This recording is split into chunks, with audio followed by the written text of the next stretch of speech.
Don't tell me about a night in June or a shady lane beneath the velvet moon. Don't tell me, 'cause I wanna talk about you.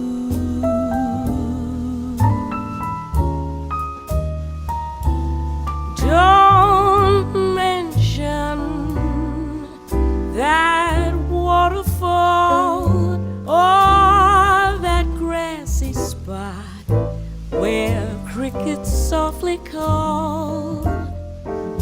Don't tell me, 'cause I wanna talk about you. So that's not strictly true, although I don't mind talking about you.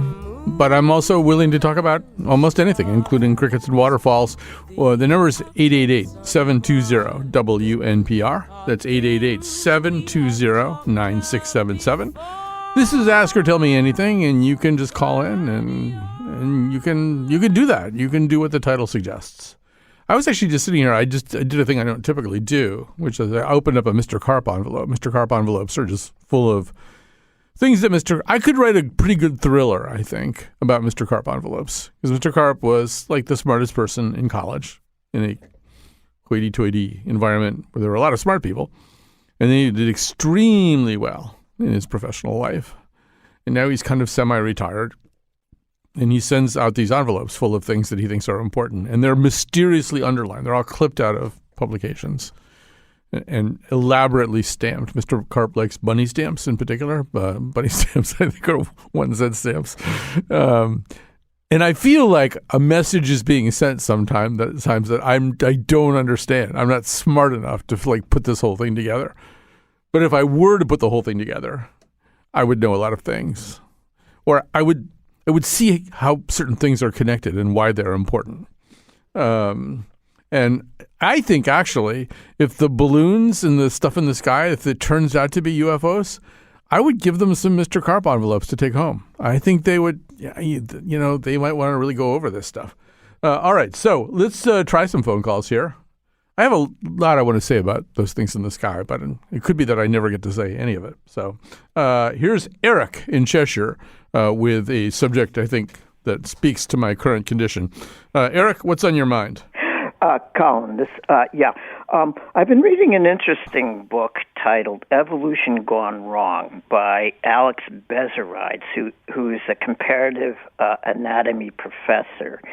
And the book basically discusses the fact that the human female body is just not biomechanically or physiologically designed for an easy or efficient pregnancy and childbirth, which is the reason why women go through so much pain and discomfort, like back pain and nausea and vomiting and high blood pressure, diabetes during pregnancy, and it points out to the fact that when we're developing inside our mothers, we really are very demanding on them physiologically, and this is more the case with humans than it is with other animals, because four-legged animals are much. The physics works out much better with the weight of the unborn on the mother's body than it does in humans, and also they have larger, comparatively larger birth canals, in relevant to the size of the fetus, which the fetus would pass through during childbirth. Whereas with humans, when we evolved from four-legged mammals into mammals that stand and walk on 2 feet, the shape of the pelvis changed, and the birth canal got narrower, that, in addition to the increased brain and skull size of the fetus, it just makes the whole process of pregnancy and childbirth not only very uncomfortable, but also quite dangerous. Right. We should be clear. We should be clear about this book. It's not all about that. I mean, it's about a much broader topic. It's not just about childbirth. It's all about the fact that we seem to have evolved badly in lots of ways, and even that descent from the trees to the forest floor imposed all kinds of non-childbirth related conditions on our spines. And I mean, there's no reason there should be so many bones in our feet. It doesn't really make any sense. If you were designing a really good foot, you'd probably put fewer bones in it. So and in general, I'm very sympathetic to that point of view today. My back hurts. My teeth hurts. My teeth hurt. I don't know. It just sort of, you get to be a certain age and you just think, well, one thing that I think anybody who gets to be a certain age thinks was this wasn't the plan to be 68 years old. That was not, that was not the original plan. This is supposed to end way sooner. We're prolonging something. So the book, which I'm aware of anyway, I mean, I haven't read. It's interesting and it would explain a lot. Maybe we just aren't as well evolved as we think, and this, we're asking ourselves to do all kinds of stuff. We would have been better off just being sloths. You see sloths complaining about how much their backs hurt. All right, so the number's 888-720-WNPR, which also adds up to 888-720-9677. And we've got people. Let's see. Let's go to Doris in Southbury. Hi, Doris. You're on the air. Hi. How you doing? Just fine. Good. I wanted to talk about a law that I'm hoping gets passed in Connecticut. It's called a right to die law or die with dignity law. There's about 10 states in the United States that have that law. 2 of them are right by us, New Jersey and Vermont. And I don't understand why we can't get that passed because, all of us are on the same train. We're all going to be at quote-unquote death's door. And I would just like when the time comes, I would like a very simple way to do it. Maybe taking a couple of pills and I'm done, as opposed to lingering and maybe suffering. I just think it's my choice because it's my life, and why should it be against the law to begin with? Right. Well, I mean, the reason, first of all, it's more complicated than that. I'm not suggesting that such a law isn't needed. It is needed. We need to do a better job with people in end of life, and there's an awful lot of unnecessary prolongation. But you've got to design a system that everybody can live with. And some of the things that I think you worry about in a situation like this are bad decisions.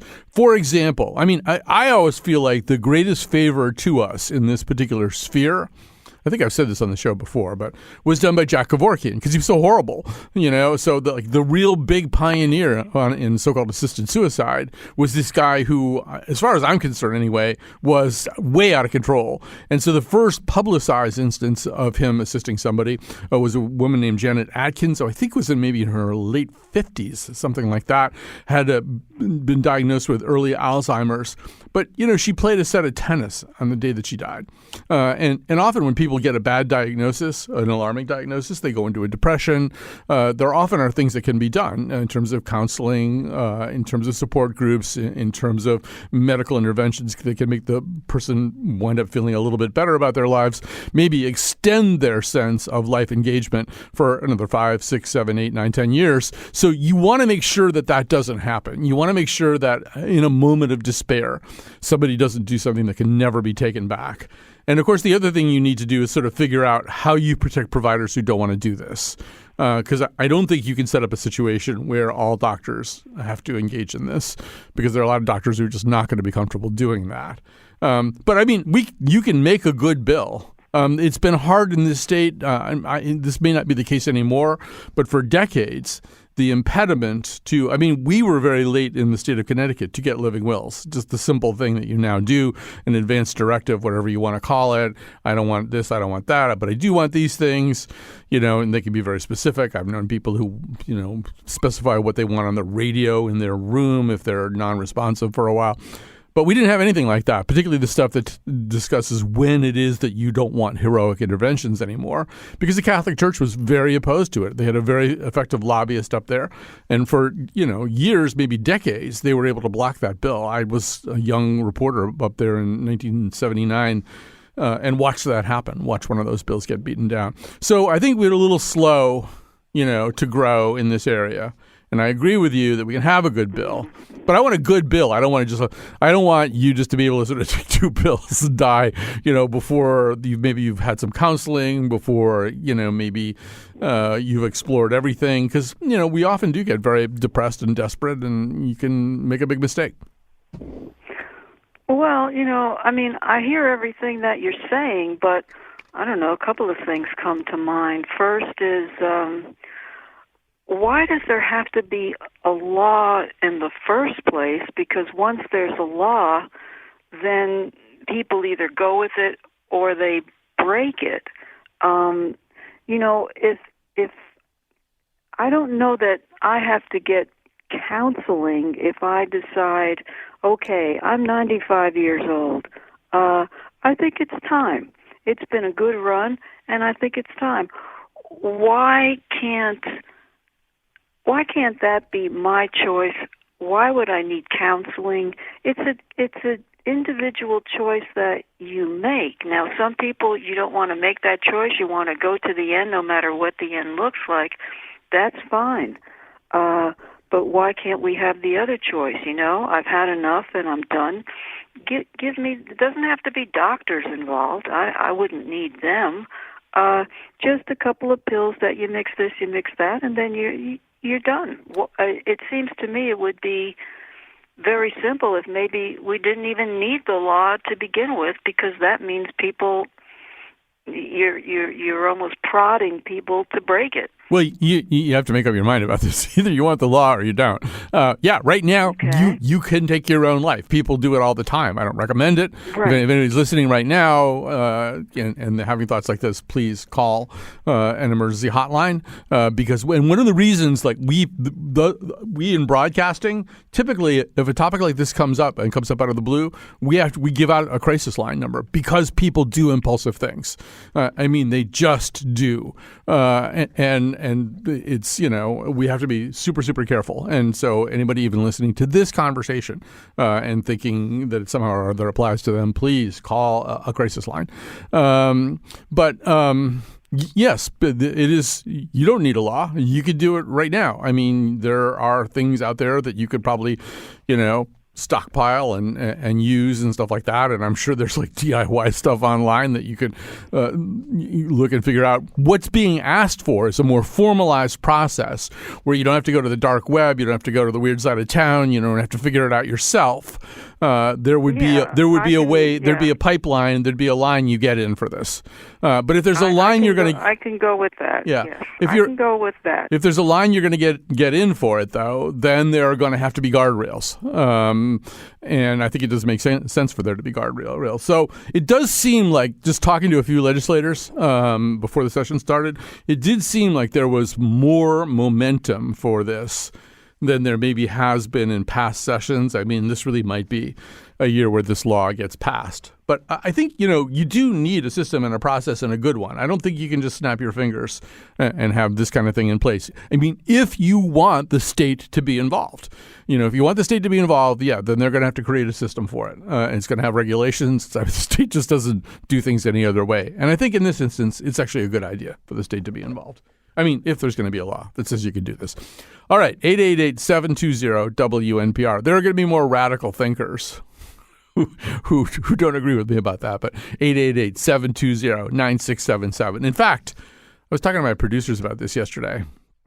This is actually sort of, I was keyed into this by one of my students, but there's a piece by Alana Newhouse, I think her name is, She's like editor-in-chief of Tablet.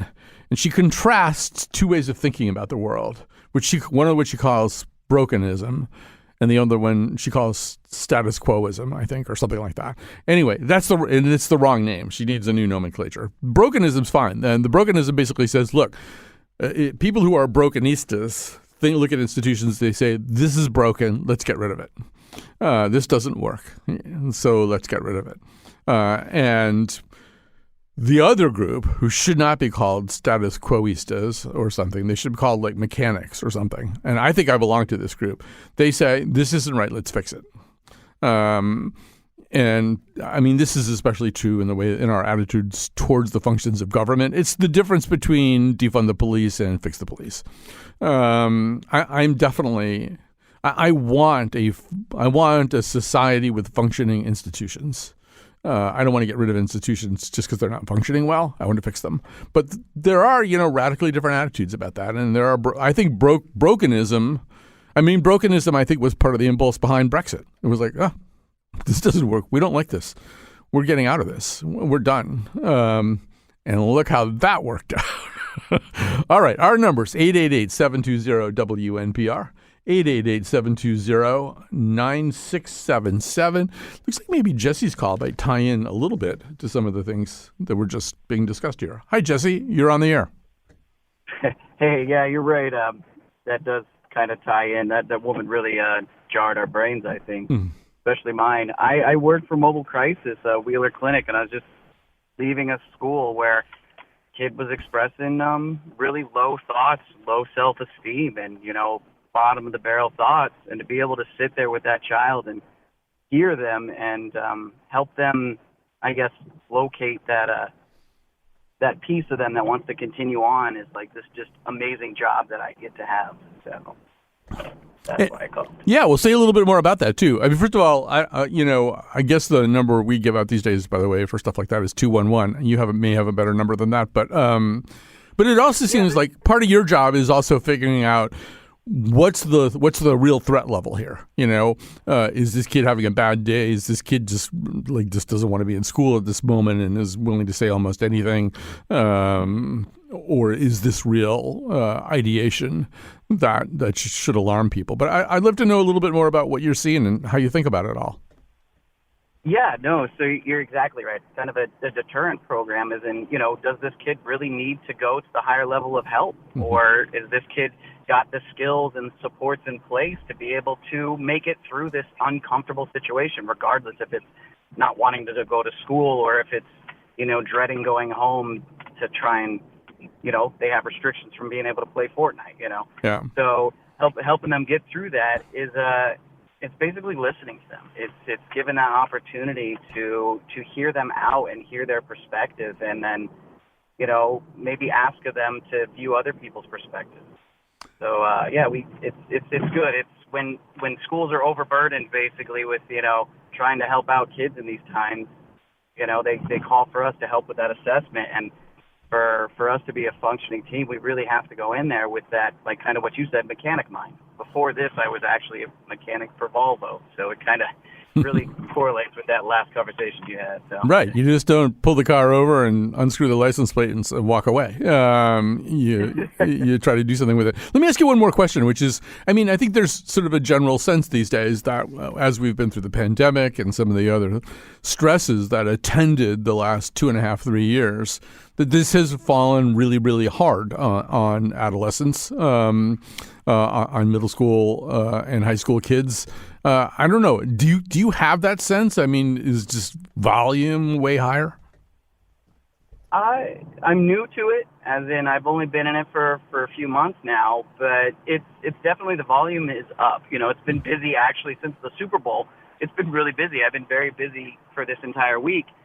And one thing about that, though, I'd like to share is that, children are resilient and amazing, the things that they can recover from until they turn into adults. So, yeah, I can't recover from anything at this point, but so I get that. Well, that is good to hear. That part's good news. All right, so here we are. We're doing Ask or Tell Me Anything. The number 888-720-WNPR, 888-720-9677. One thing that we know about Ask or Tell Me Anything, and we know it to our great amusement and a certain amount of satisfaction, is whatever everybody else in the world is talking about, no one will call up. no one will call up about that today. So, like, I don't expect to get a lot of UFO calls. I would expect to get a UFO call on almost any other day that I've done this, and frequently have. But the fact that everybody's talking about it kind of ruins it, I think, from the perspective of people who call this show. But I do want to say two things about that. One of them is my concern is, we keep shooting stuff down. And one of the 4 things that we shot down, as I understand it, didn't really seem like a balloon even. It was like chunkier somehow. I feel like at some point we are going to get, one of those radio telescope messages, from somewhere. And they're going to say, we sent a cure for all your diseases and an end to sadness a couple months ago. And there was like a reply thing that you were supposed to check off and send back. And I don't know. Do you have any idea what happened to that? I just worry if we shoot down everything, pretty soon we're going to shoot down something that might have something useful on it. And the other thing that I'm worried about is Santa Claus, because I can just see him, if this keeps up, if we keep shooting stuff down, I could see, 9-10 months from now, he's like meeting with the elves and saying, my sciatica is really acting up this year. I've never taken a sick day on the 24th. And I just, and the elves and reindeer, they're going to be going, no, we know what's going on here. You want us to go out there? Now when the going gets tough, you want us to go. And he'd be going, I never asked you guys to do anything like this. And just this one time. All right, so let's take a little break here. And when we come back, we will do more calls here on Ask or Tell Me Anything.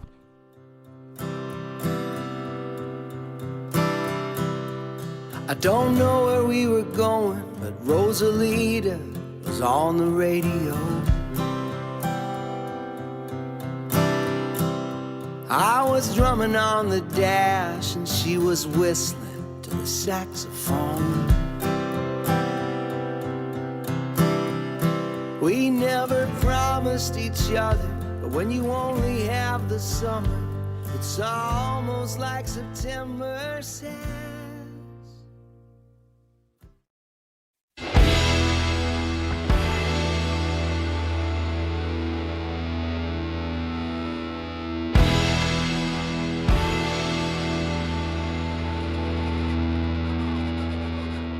She got a sixer from the store down the street. Stayed up watching basketball replays. There's a reason that she can't go to sleep, and it's got nothing to do with LeBron James. Has to do with a chemical reaction. The stimulated synapses, the snapping of the crackling. The doctor gave her something to focus her attention. She's got a 6-month supply in the cupboard in the kitchen. All right. I didn't know we were going to be talking about mental health today. I wouldn't have suggested playing the Hold Steady if I'd known that mental health was going to be part of the conversation. Yeah, because they're interested in mental health, but maybe not in the most helpful way. Anyway, this is Ask or Tell Me Anything. You can call 888-WNPR. It's 888-720-WNPR or 888-720-9677. And you can get on the air. All right. Let's take a few calls here we'll start maybe with Tony, who's been waiting for a while. Hi, Tony. Hey, Colin, how are you? Just fine. Happy Lupercalia Day. Is it Lupercalia Day? It is. It really is. I'm not sure why I know that, but it's there's some kind of Valentine's Day tie-in, right? I heard Kat Shen on Where We Live talking about this the other day. They sacrificed goats and for fertility, and then breast up in them, and then women lined up to get struck with goat tails for increase their fertility. So apparently where Valentine's Day came from. Yeah, you say that in the past tense like it doesn't happen anymore, and I mean it's certainly a big part of how I celebrate anyway. I'm planning a big party next year involving it. But so, do you mind talking about my high school, St. Bernard's High School in Uncasville? So they're selling it. The Diocese of Norwich is selling it to pay these lawsuits off, and they're also selling Xavier High School in Middletown. And I don't know why. Well, I don't know why they're not selling off these churches that are mostly empty anyway. In a lot of these places, a lot of towns have 4 churches, and they can't fill any of them. And also, they also released the names of the accusers. I mean, I just don't think the Catholic Church gets it yet. And I think my high school, and my daughter actually thought of this, should be converted into either a Buddhist temple or a Buddhist studies or indigenous studies. It's right next to the Mohegan. In fact, the Mohegan might have been the ones who bought it. And I don't know. I just wondered what you thought about that. Well, so I first of all, I like those ideas, and I could be wrong about this. I feel like some of the Condon brothers, the mighty Condon brothers of Connecticut journalism, may have gone to St. Bernard's. If I'm wrong about that, I'm going to hear about it pretty quickly, I think. But I'm not familiar. Yeah. Yeah, and one of whom is now a Buddhist. There's sort of a. The roads already getting plowed. The Condon family is definitely from that area, and I think maybe they went to St. Bernard's. If I'm wrong about that, as I say, I will be sharply corrected very soon. But yeah, I don't know. I mean, I hate to comment on something like that without a full amount of context, but I would sort of say that that your general statement that the Catholic Church still doesn't get it, I think is true to a certain degree. I mean, they're just. I think probably Francis is a little better on this stuff than some of his predecessors, but I don't think that there's a wholesale fix there. And it does seem weird to, if St. Bernard's, I mean, first of all, population's dropping. I assume enrollment isn't what it used to be. No, not at all. Yeah. So, I mean, they're looking for. Yeah. They're looking for ballast to throw out of the basket of the balloon. And but I think it's a fair question to say, well, how about I think, first of all, they can probably sell a high school easier than they can sell a church, right?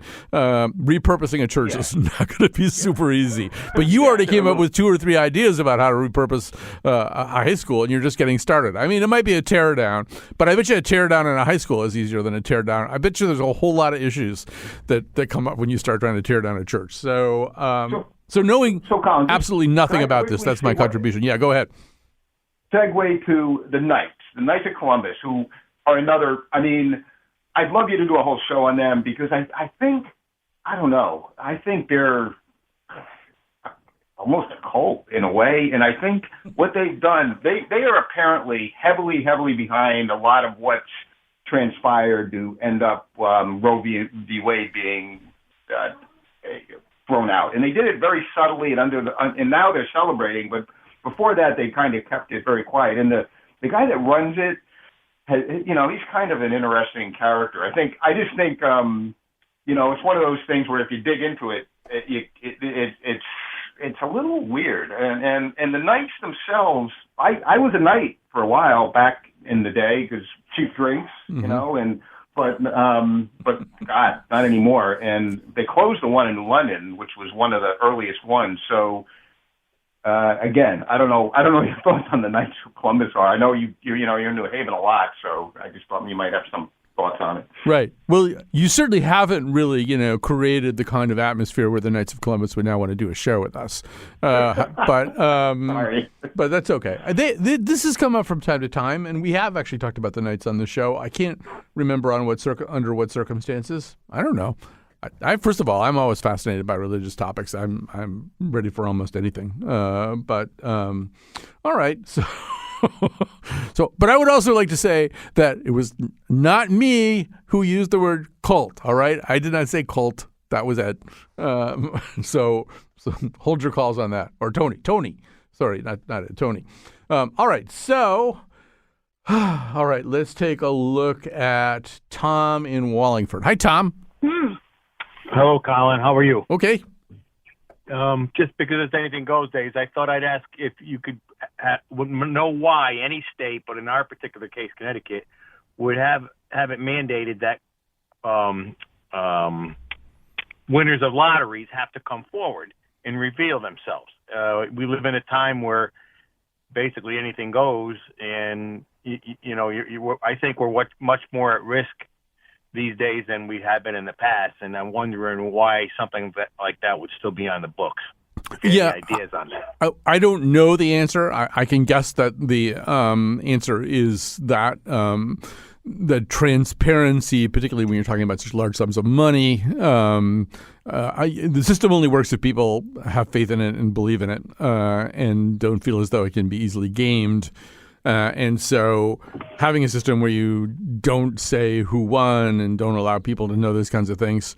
I mean, I know what you're saying, and I think there's a lot of truth to what you're saying, which is that the minute you do that, you are exposing that person to various kinds of risks and harms. Right. And, I mean, if this were, there are countries where people are routinely kidnapped off the street for less than what you would win in Powerball. Wow. So there are risks. But my guess is that they do it in the name of transparency because otherwise it seems secretive and then people think that it's rigged or fixed or whatever. So the more that the philosophy would be the more that we tell people, the better off we are. All right. So I'm just going to warn people that the next call may, and this just sort of seems to be a road that we're on today. Maybe before we do the next call, let's do this one. All right. Here's Andy in Torrington. Hi, Andy. You're on the air. How's it going, Colin? Oh, you're this Andy. I know which Andy this is.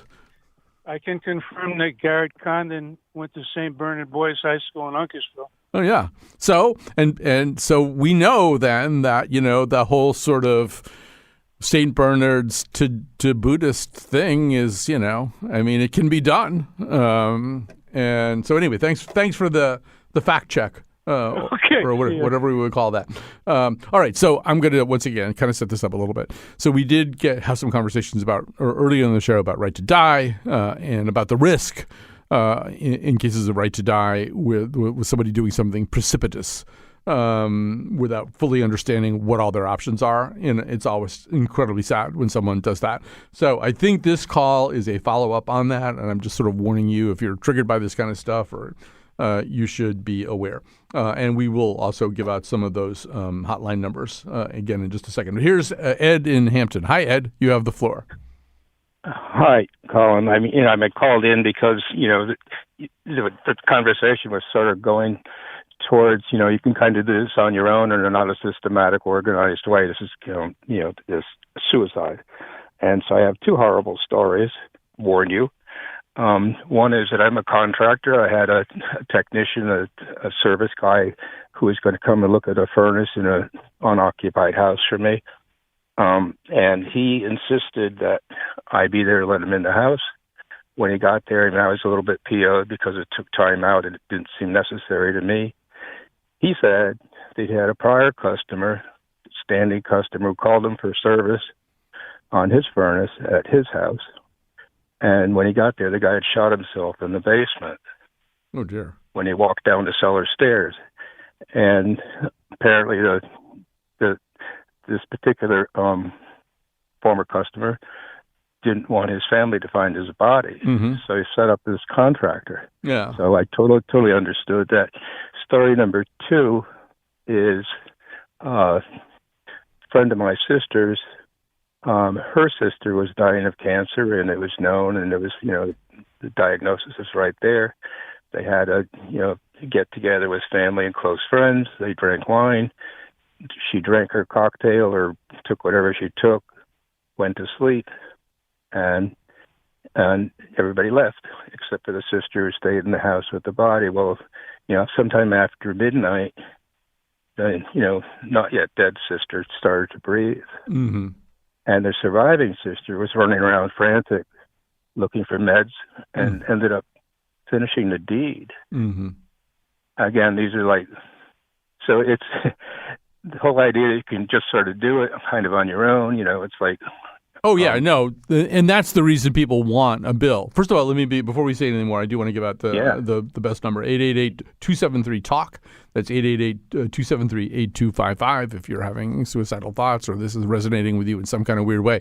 Yeah, that's why you want the system. You want a system that works. Absolutely. And you want a system that's supervised by medical professionals to avoid exactly the scenario that you just described. But the first one is I was being creative. It's like right, and the oil burner technician. That guy was just being creative. Like he was doing it on his own. But what a terrible thing to do to that man. Right, exactly. But in the case of the other thing, it's why you want a bill. You want a system. You want a system that works. You want a system that does include a kind of circuit breaker for counseling, and then you want a system that will have the minimum amount of potential for misfires of the kind that you just described, because that's horrible too. And so, as I was trying to say to the woman who called up, you can do this.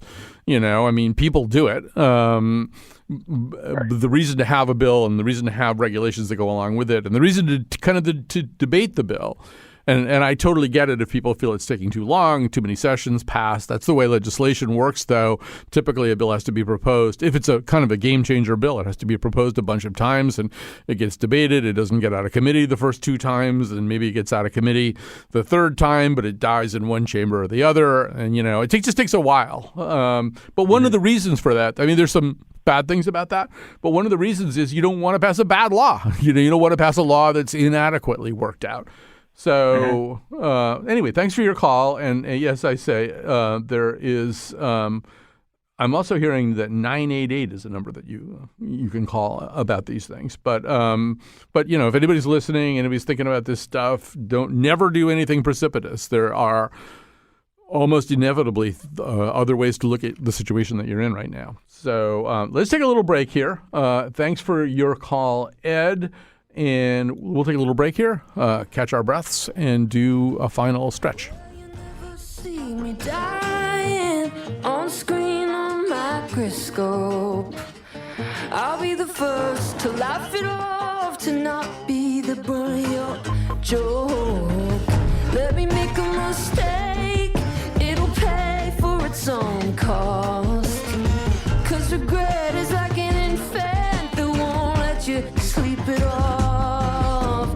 Checking into a hospital where the nurses earth and sky, fighting against my flesh and blood. There's nothing I won't try.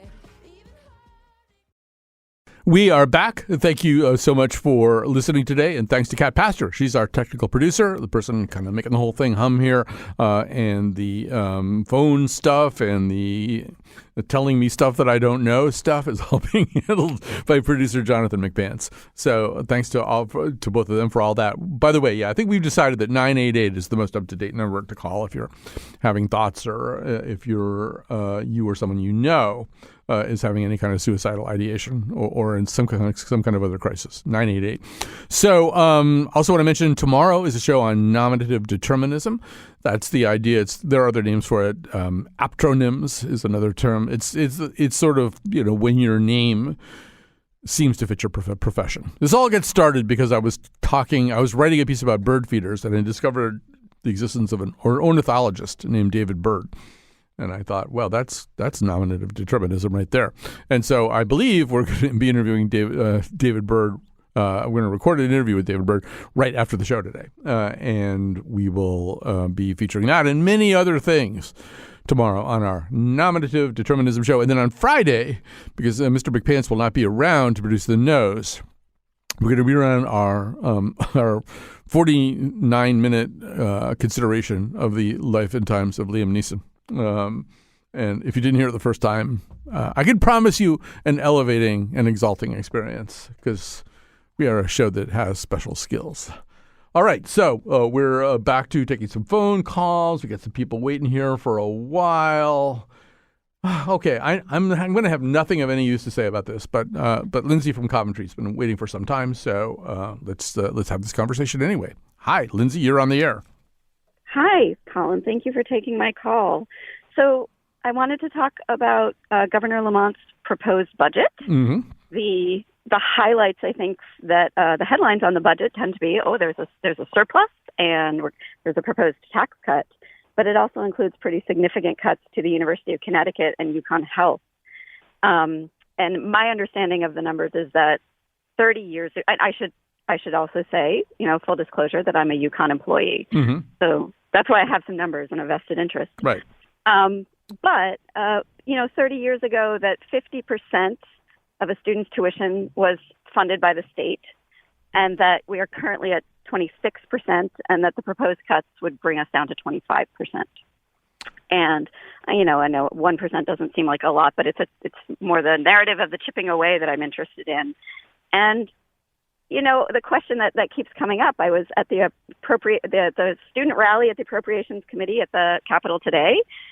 At what point is a public university no longer a public university? Is 20%, 15%?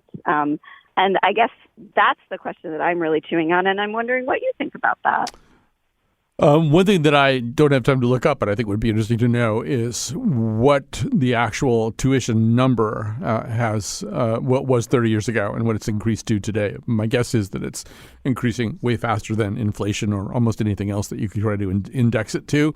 I'm not saying that throws things into a different category, but yeah, I think, I'm not as in tune with this particular issue as I would have been if you'd approached me about it, say, 8 years ago, 10 years ago, when I really knew a lot about it. I think there's a real question about what public universities are going to be and what their first purpose is. And it's varied a little bit from administration to administration. And particularly under President Herbst, it seemed as though the goal was to convert UConn into more of a research university where there really was kind of more of a premium placed on luring in top talent, developing patentable things, patentable IP and ideas, and that sort of day-to-day notion of actually teaching undergraduates seemed of less interest. But I think your question, you have a better question than I have an answer. The first thing I would say is governors' proposed budgets are nothing more than the very first move of the very first pawn on a chessboard. And the chess game goes on for weeks and weeks and months. And whatever comes out of the General Assembly, it won't be the budget that Ned Lamont put in, or if it is, it'll be the first time that ever happened.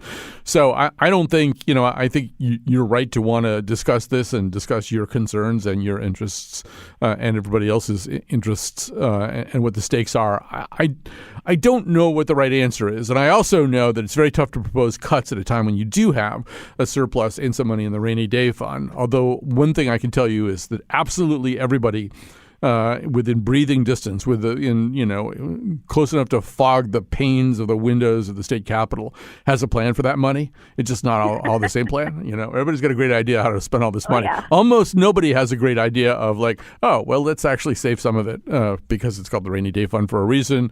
I give Malloy a certain amount of credit for saying, okay, anytime we've got any kind of money, we really have to kind of pay down some of these unfunded pension liabilities and stuff. He actually devised a plan to do that. First governor really ever in Connecticut to do that.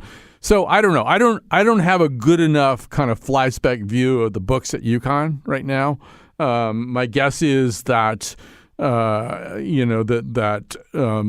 is probably not even entirely serious about the numbers that he put out there, but he may be looking for some cost cutting, some belt tightening on UConn's end. You'd hate to see it hit tuition harder, because it's already too expensive to go to even public universities. So, yeah. Yeah, and I think that's where the most stress is, because I think your characterization of previous presidents is correct, and I think we are gearing back around towards undergraduates and towards really what it means to be a state university and to serve the in-state students, at least on the campus. And, the idea of a tuition raise hurts that. Yeah. Look, this This traditionally has been the latter. The community colleges and then the state universities like Southern, Central, Eastern, and then UConn. These are the ladders for the middle class or people who were born into families that weren't middle class families. These are the understood ways of creating upward mobility and progress in a society. Or these days, forget about upward mobility, just creating a situation where you don't lose ground compared to the family you were born into. So it's really important that they work, and it's really important that they be affordable. And, and that just sounds a little bit like, a pretty empty nostrum, but it's like all I've got right now. so take it or leave it. All right. So I'm going to go to Anna just because she's been waiting a long time. There's a lot of sort of Connecticut-specific questions today. And I would say that for most of my life, I've known a lot of things about Connecticut. And I think over the last 5 years, I've gradually known less and less about Connecticut. But maybe just the fact that I used to know a lot about it will serve me well here. Here's Anna with the call. Hi, you're on the air. Hi, Colin. I am starting a new business in Connecticut and wanted to know what your recommendations, maybe from a few years back, but anything kind of what's going on now for networking and getting the word out about new businesses here in the state. I was worried it'd be a question like that. And I think it's harder. I think it's different. I think, everything that's gone on with social media has the good news is that social media has created a world of possibilities that didn't exist before, and evaluating each platform on its terms is really important. Facebook, for example, is really, really good at helping people find one another. But my guess is that if you want to get the good news is if you want to get the word out, there are lots better ways to do it than there were in 1995. But, you have to do it in a pretty sophisticated way. And I don't have answers specific to Connecticut. I mean, there's lots of newsletters and there's stuff like the Daily Nutmeg and stuff like that. But I don't know the right answer. But good for you that you're starting something new. Make a thing, do a thing. And I wish I had more to say about that. All right. So we probably have time for one more call. Charlie from Norwich has been waiting a while. So, Charlie, make sure you turn on your radio. Otherwise, your brain will explode. That actually does happen, too. I already did, and thank you, Colin, for taking my phone call. No problem. Social Security is my question to you or comments. Social Security, of course, we all got about a 7.8% increase. And what I don't like the way that it has been going on is the person who's receiving quite a bit of Social Security, that percent that they're getting is much higher than the person on the lower end of that, the amount that they're getting. So what's happening is, so if you go back 25 years ago and the cost of living went up 5% or 6% or 4%, well, again, the person on the lower end of that spectrum, he's getting far less than the person on the higher end of that spectrum. It seems as though there should be a different way of doing it. Plus, cost of living increase, the loaf of bread for me is going to cost just as much as it is for somebody on the lower end or on the higher end. Same thing with gasoline. So I just like to see a different way of doing that. Of course, federal government would have to get involved in that, and we probably have an idea how that's going to work. Well, yeah, the federal government's actually sort of pretty involved in Social Security as it is. So, yeah, I mean, what you're talking about is indexing. And I don't know. This is my show where I say I don't know a lot, but that's okay. I don't know the current status of that debate. But indexing COLA would seem to make some sense for exactly the reason that he's talking about. That, I mean, you have to weigh that against the fact that Social Security is sort of a revolving fund. Your benefits are based on what you quote unquote paid into the fund. So, but it does seem like a fairer thing these days would be to index it so that the person receiving the smaller benefit gets a larger COLA bump instead of just basing it on percents. All right, we have to go. We have to stop. Thanks for listening today. We'll come back tomorrow with a show about nominative determinism, unless you live in the future and you've already heard that one.